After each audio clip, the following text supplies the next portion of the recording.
Nanyonga Anne. Oye Anne Nanyonga nga musuubuzi era ng'awangalira ku mutala Mmengo yeenyumiriza mu nkola y'ensuwa y'obulamu kubanga aginamu essuubi ddene. Obeera bulungi olw'ensonga bw'ofuna akabenje konna oganyirwamu ssebo. Era nze sirigulatinga okuva nange we nali nga nnyingidde mu life insurance. Sirina kwejjusa kwonna, mpulira nga ndi wamu kubanga wonna we nfunira akabenje nja kuba bulungi.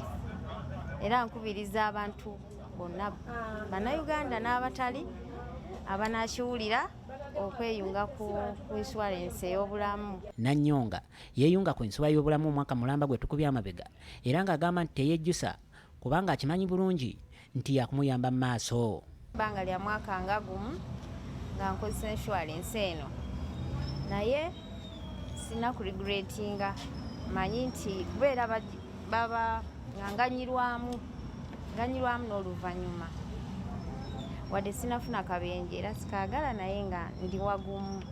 Ono awagiddwa Protozio Sunday omukungu mu kitongole ki Insurance Regulatory Authority agamba nti omuntu yenna ng'akolera ng'ayinawo kasente asobola bulungi okukateeka mu nsuwa y'obulamu era kyandibadde kirungi okwegatta ku nkola eno.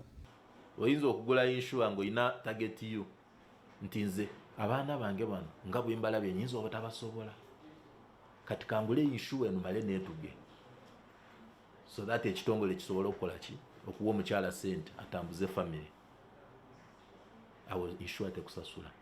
Kyokka agamba nti omuntu yenna nga tannaba kusaba insuwa y'obulamu asaanidde okubaako ebibuuzo bye yeebuuza era n'asobola okunnyonnyola obulungi. Nga bwe ngambye sarenda bwe baya mwaka gumu oba myaka ebiri n'osasula emyaka ebiri n'olemererwa ku myaka ebiri waliwo sente ze bakuddiza naye tebayinza kukuwaziriza mwakkiriziganya nti bagenda kuzikuwa oluvannyuma lw'emyaka 5. So okukubiriza abantu abagula inshuwa nti sooka osome bulungi kyoteekako omukono gwo nti era ebibuuzo ebyo byonna singa mba ndemererwa oluvannyuma lw'ekiseera kino kiki ekibaawo bakunyonyole bulungi.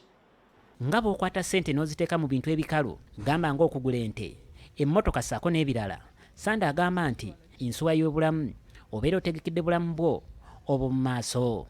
Naye kyenzize nga ndaba ebintu bino byonna birungi kituufu birungi naye tebimala.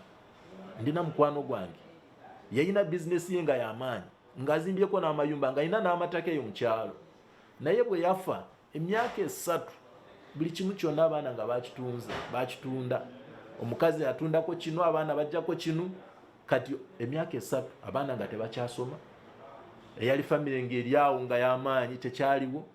Kyokka omuntu yenna bw'abeera afunye ebimusoomooza naddala ne kampuni emuwadde insuwa eno bino by'alina okugoberera. Ffe ng'ekitongole kya Insurance Regulatory Authority of Uganda tulina ofiisi yaffe eringa court actually tugiyita Complaints Bureau. Oyinza okututuukirira wano ku kizimbe kyaffe Legacy Towers Kyadondo Road. Lindirira sabbiiti ejja twongere okunnyonnyola ebikwatagana n'eyinsuwa. Chris Malimu Semakula, BBS Refina ageesigika.